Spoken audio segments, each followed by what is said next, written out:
My name's Emma Burgess and I'm one of 1,200 members of a group called We Love Stoke Lodge. Stoke Lodge is a 28-acre site in the northwest of Bristol in Stoke Bishop.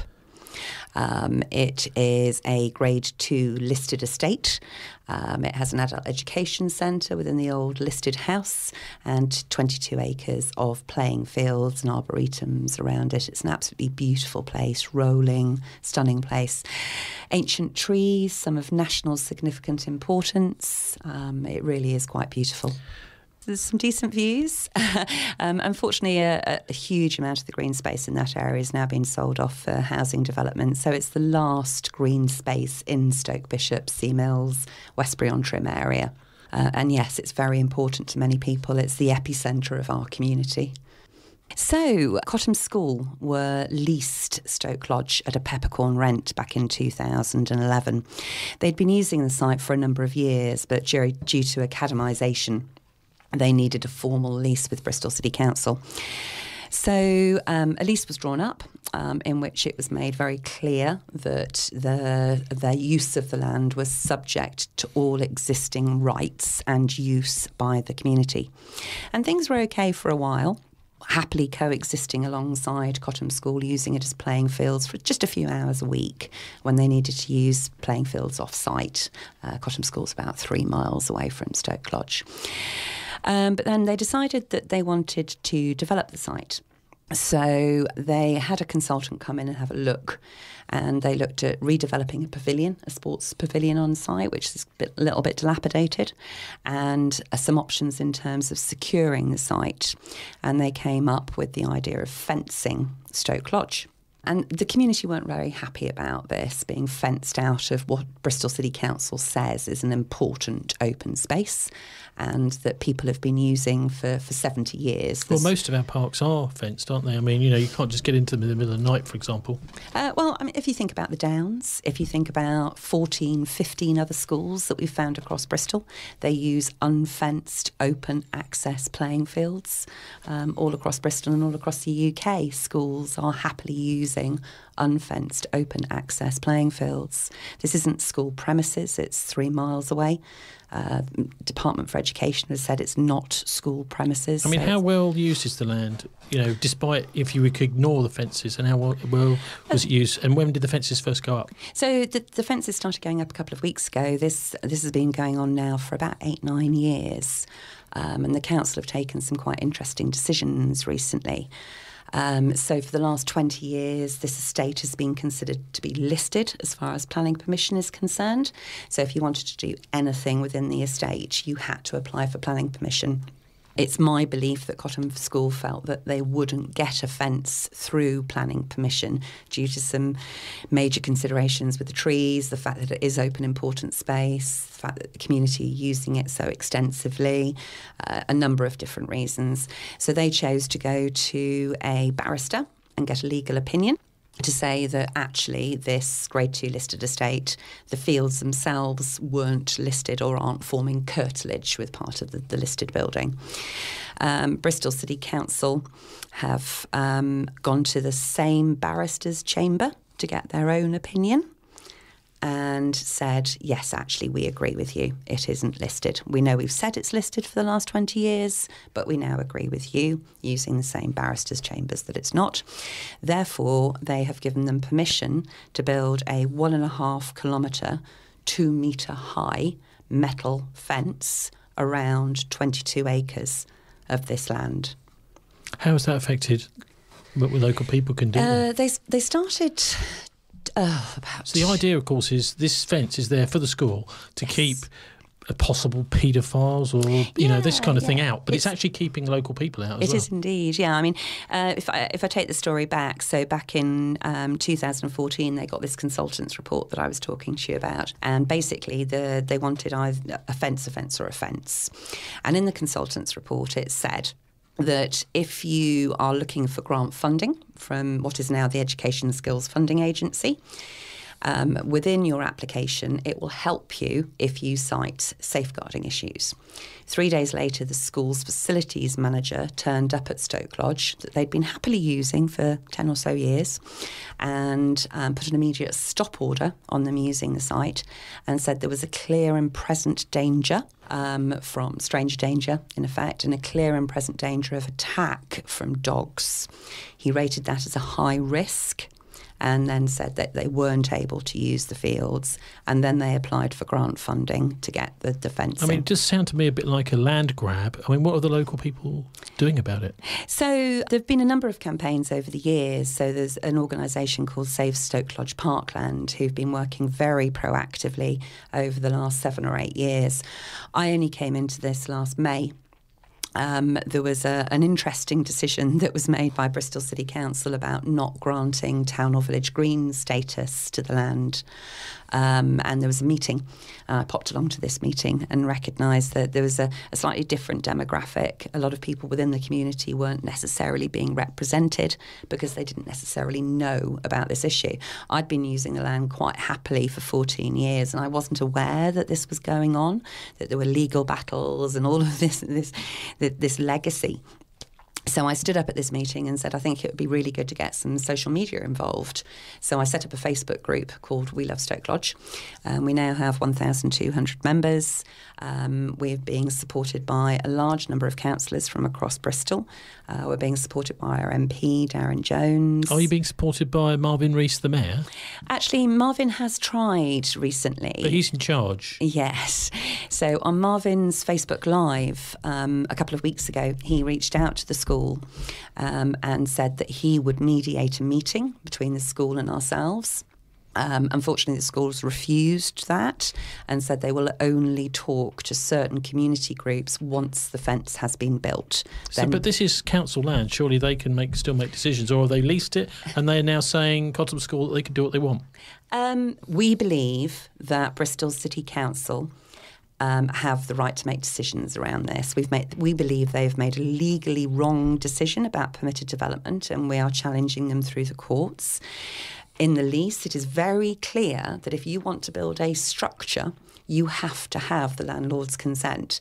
Look up in the Oxford English Dictionary what a fence is. It says it's a structure. Bristol City Council is saying no, it's not a structure, and therefore they don't need to give their consent. What's Marvin saying? Marvin is saying, I will mediate a meeting between the school and the community, but he's basically saying that it is down to the Developmental Control Committee within Bristol City Council. And it's down to his planning officers. But I mean, you're not paying for the use of the land. The Cotham School... Neither is the school. No? No, it's a peppercorn rent.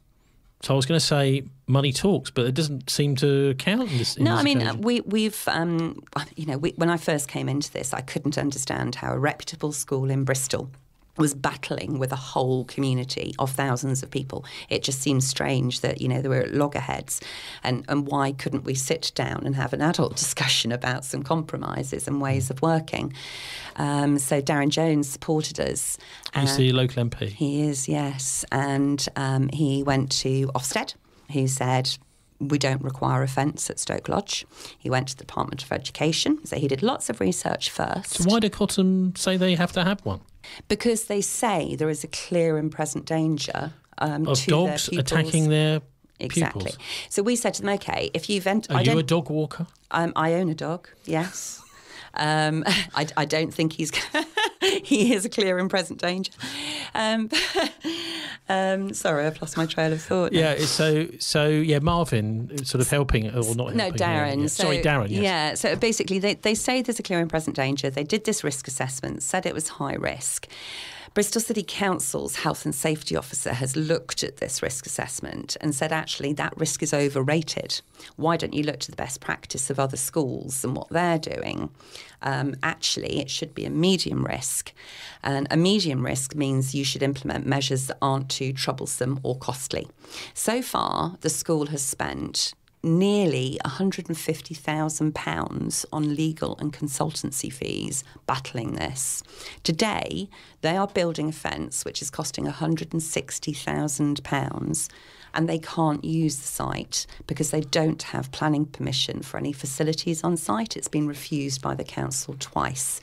They don't have any grant funding to develop the site into playing fields. So they're currently building a fence at the tune of 160k around 22 acres to fence the community out.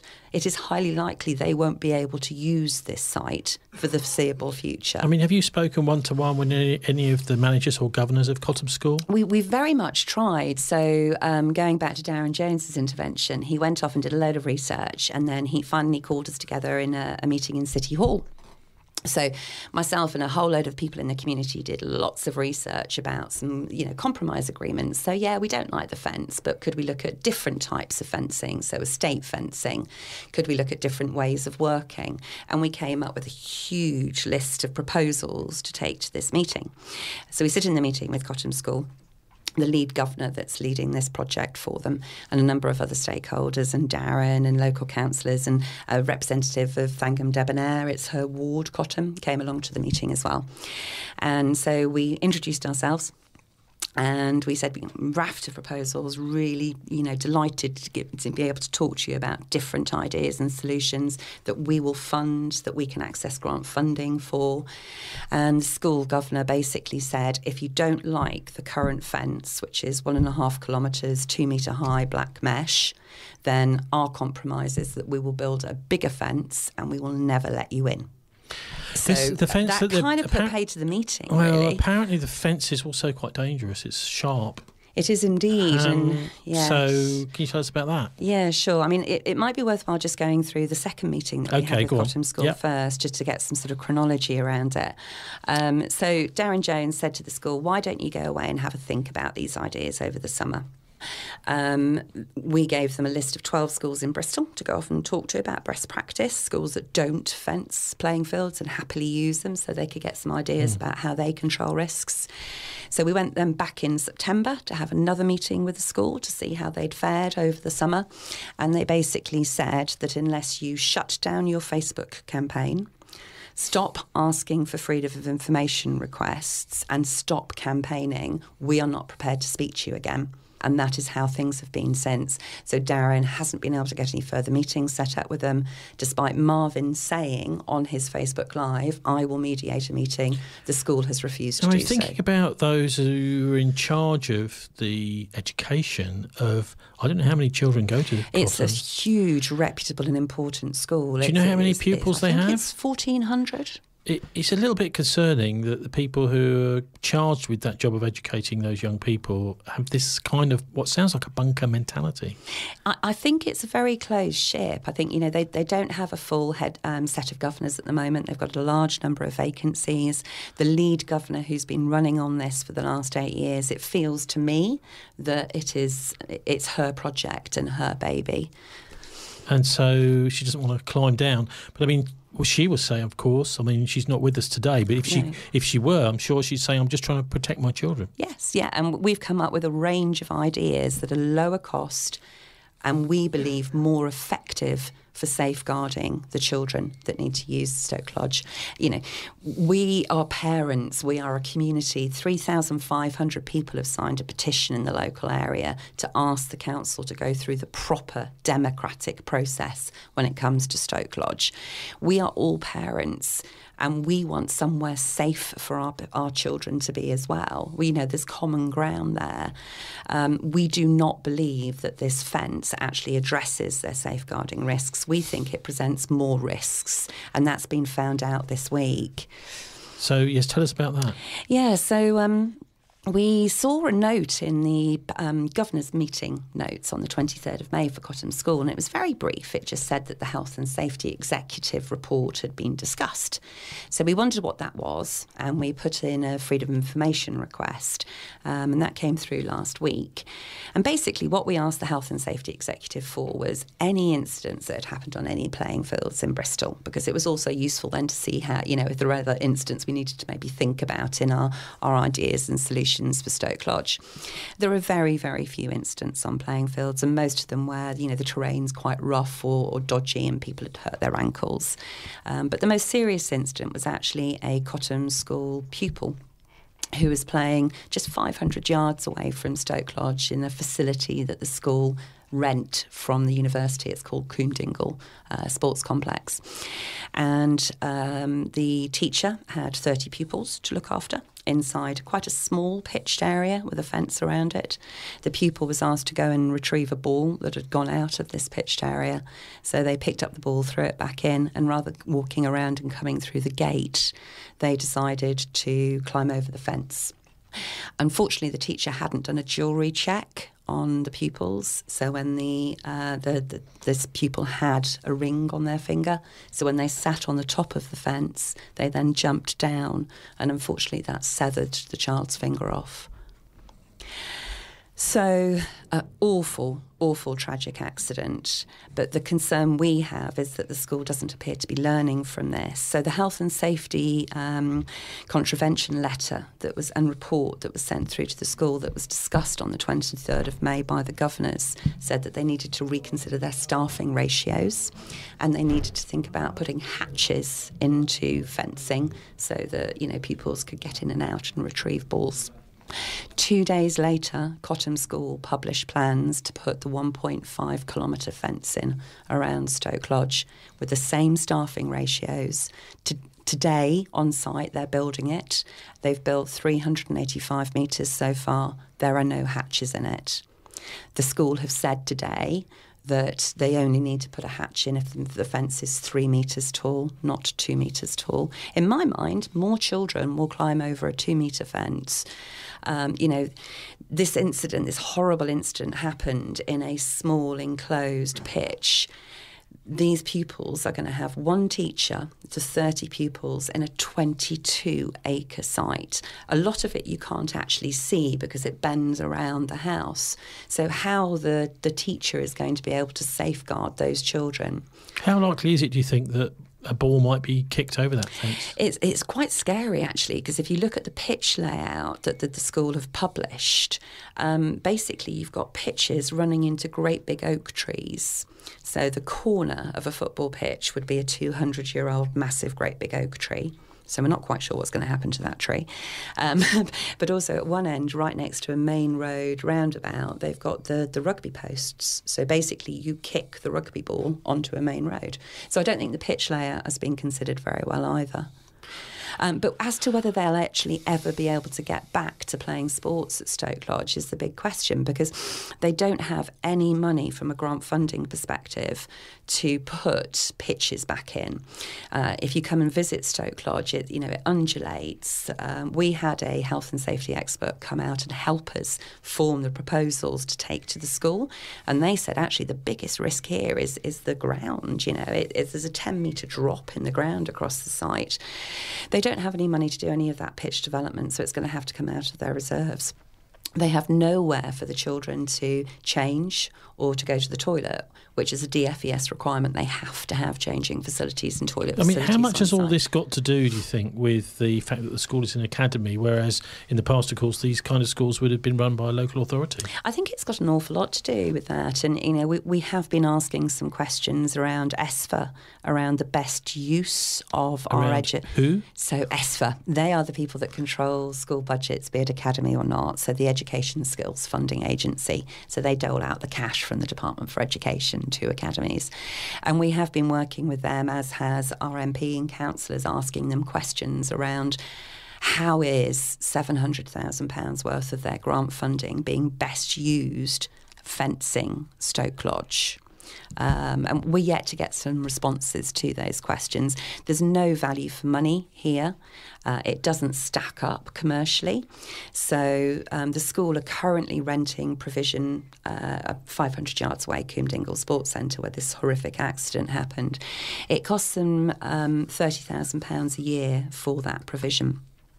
They're saying in their grant statement that the reason we need to spend £700,000 developing Stoke Lodge is because we have to pay £30,000 a year to use somewhere else.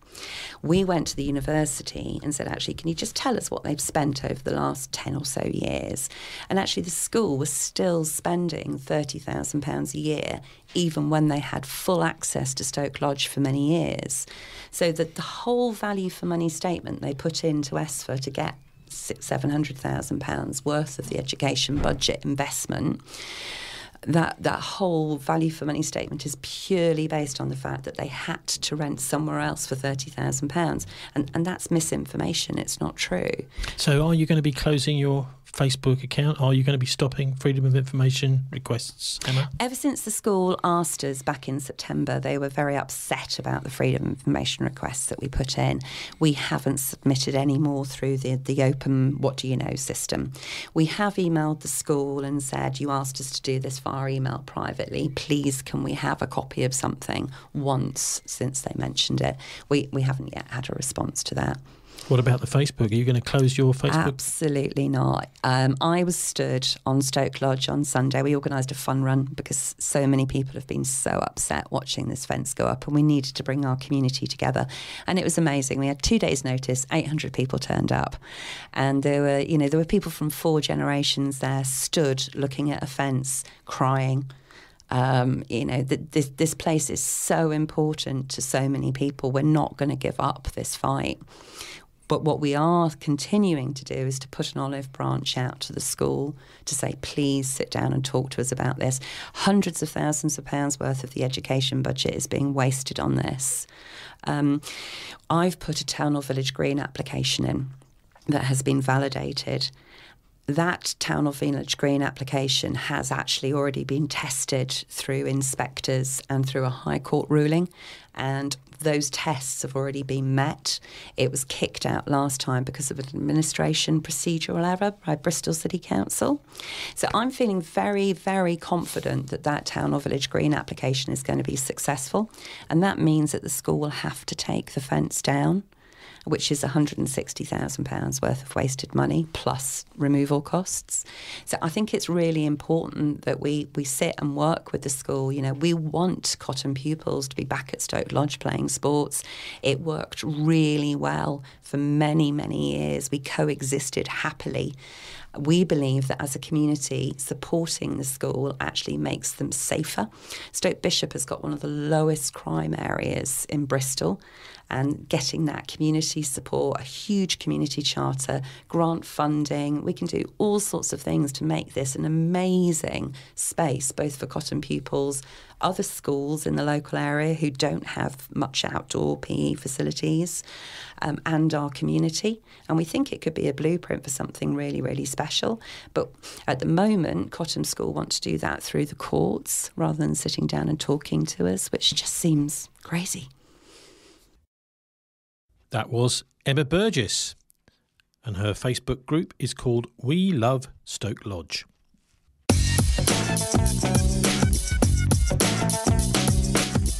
You're listening to dialectradio.co.uk, your local community radio run by volunteers. Log on to our website at dialectradio.co.uk to find out more.